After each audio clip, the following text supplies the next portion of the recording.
Pancasila. Belajar, bergerak, berbagi untuk negeri kita menjadi.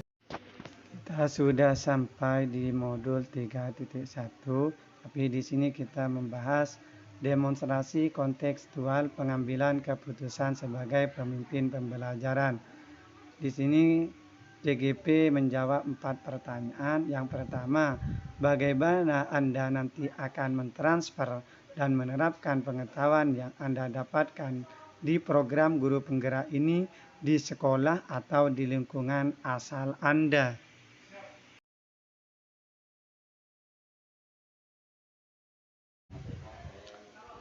Sebagai seorang pendidik, seringkali dihadapkan dengan kondisi memilih antara dua pilihan yang sangat berat. Kita guru sebagai pemimpin pembelajaran diharapkan dapat mengambil keputusan yang tepat dan benar, serta tidak memihak pada salah satu dari suatu masalah yang sedang dihadapi. Seorang pendidik harus bisa melihat bagaimana persoalan tersebut, apakah merupakan dilema etika atau merupakan bujukan moral.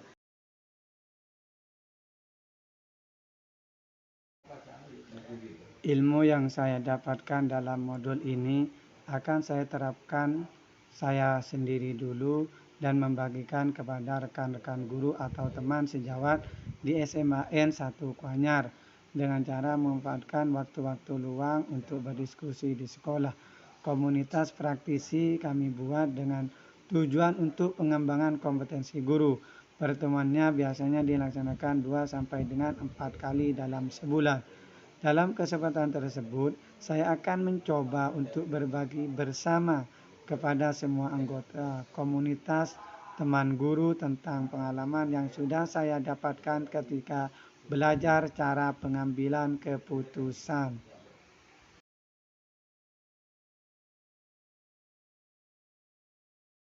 Soal yang kedua, apa langkah-langkah awal yang akan Anda lakukan untuk memulai mengambil keputusan berdasarkan pemimpin pembelajaran?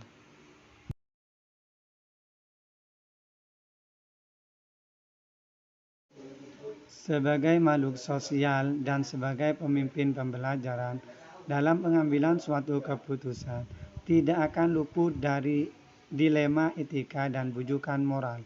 Dalam hal ini, yang harus kita perhatikan adalah apakah kasus tersebut termasuk dilema etika atau bujukan moral.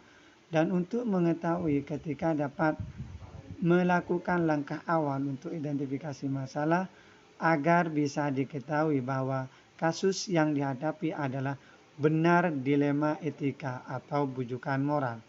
Apabila masuk dalam kategori kasus dilema etika, maka ada beberapa hal yang harus kita lakukan untuk mengambil keputusan.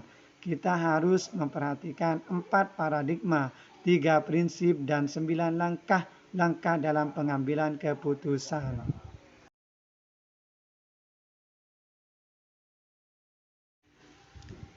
Soal ketiga, mulai kapan Anda akan menerapkan langkah-langkah tersebut? Hari ini, besok, minggu depan, hari apa? Catat rencana Anda sehingga Anda tidak lupa.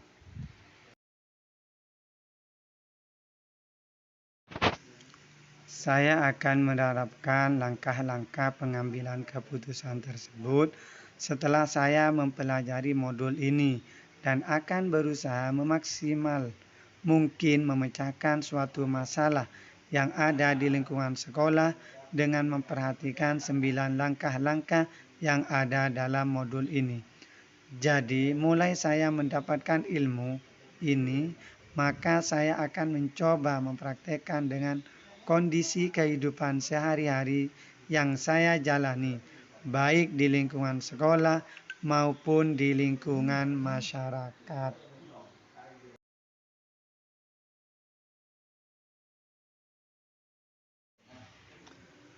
Sebagai seorang pendidik, sangat merasa terbantu dengan penjelasan materi dari modul 3.1.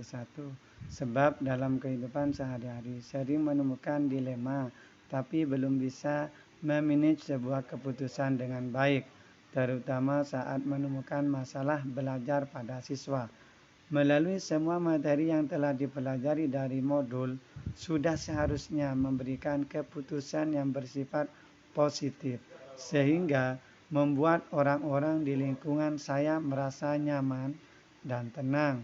Hal itu dilakukan juga untuk memerdekakan siswa dalam mencapai keselamatan dan kebahagiaan belajar.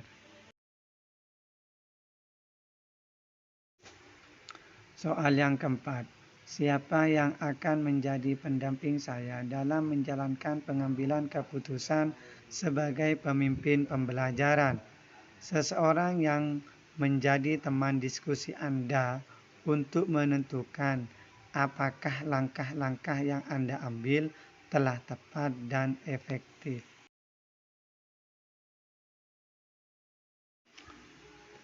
Yang akan mendampingi saya dalam menerapkan atau menjalankan pengambilan keputusan sebagai pemimpin pembelajaran dalam lingkungan sekolah tentunya kepala sekolah, rekan-rekan sejawat, serta anggota praktisi yang ada di lingkungan sekolah.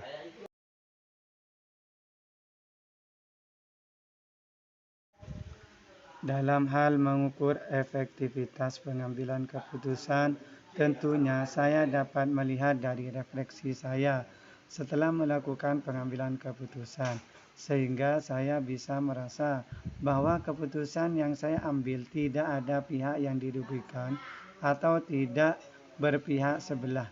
Karena pengambilan keputusan yang tepat adalah mencari solusi terbaik bagaimana mendapatkan keputusan yang benar dan benar. Pengambilan keputusan yang tepat dalam pemimpin pembelajaran adalah pengambilan keputusan yang mampu menyeimbangkan antara dua pihak atau antara dua opsi yang ada dengan pilihan yang tepat dan benar, sehingga tidak merugikan salah satunya.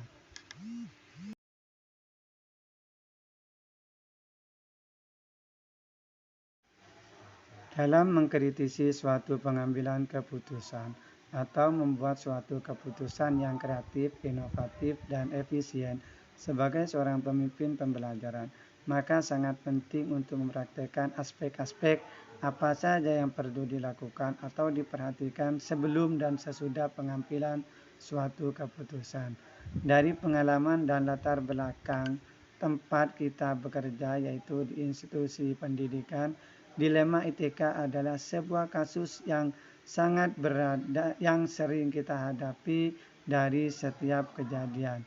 Ketika dilema etika datang dan harus kita hadapi, maka kita akan selalu ada nilai-nilai kebajikan yang mendasarnya, namun bertentangan dengan cinta, kasih sayang, perhatian, kebenaran, kebebasan, keadilan, persatuan, toleransi, tanggung jawab, serta suatu penghargaan akan kehidupan.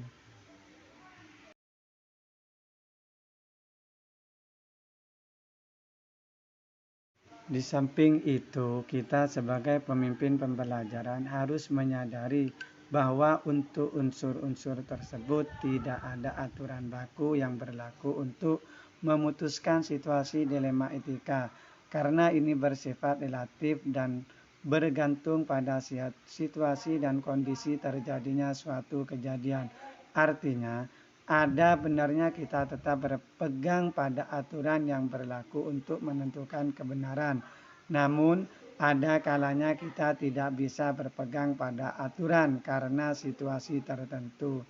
Demikian pula sebaliknya, ketika dihadapi pada situasi bujukan moral, benar versus salah, artinya adalah segala sesuatu yang kita lakukan sengaja ataupun tidak sengaja.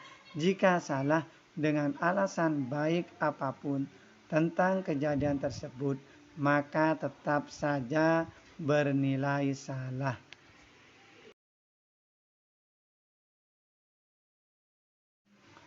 Contohnya pada saat ulangan, ujian, pengerjaan tugas, walaupun tujuannya untuk mendapatkan nilai yang bagus, yang tentunya merupakan hal yang baik, namun tetap saja salah.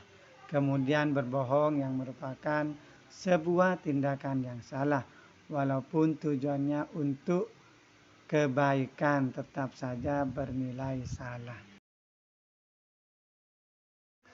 Maka sebelum melakukan pengambilan keputusan pada situasi yang terjadi pada dilema etika, ada 4 komponen kategori paradigma pengambilan keputusan yang harus kita pahami bersama, yaitu pertama, individu lawan masyarakat, individual versus community, yaitu bagaimana membuat pilihan antara apa yang benar untuk satu orang atau kelompok kecil dan yang benar untuk yang lainnya, kelompok yang lebih besar.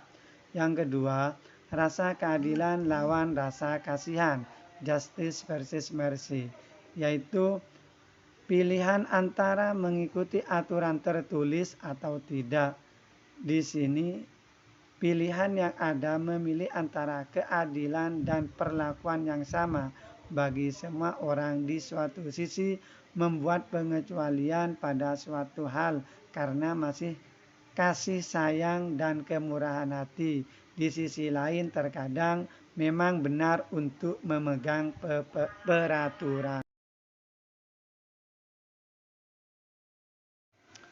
Yang ketiga, kebenaran lawan kesetiaan, truth versus loyalty, yaitu kejujuran dan kesetiaan seringkali menjadi nilai-nilai yang bertentangan dalam situasi dilema etika. Terkadang kita perlu untuk membuat pilihan antara jujur dan berlaku setia pada orang lain. Yang keempat, jangka pendek lawan jangka panjang, short term versus long term, yaitu paradigma yang kadang perlu untuk memilih antara yang kelihatan terbaik saat ini dan yang terbaik untuk masa yang akan datang. Paradigma ini bisa terjadi pada level personal atau individu dan permasalahan sehari-hari, atau pada level yang lebih baik lagi.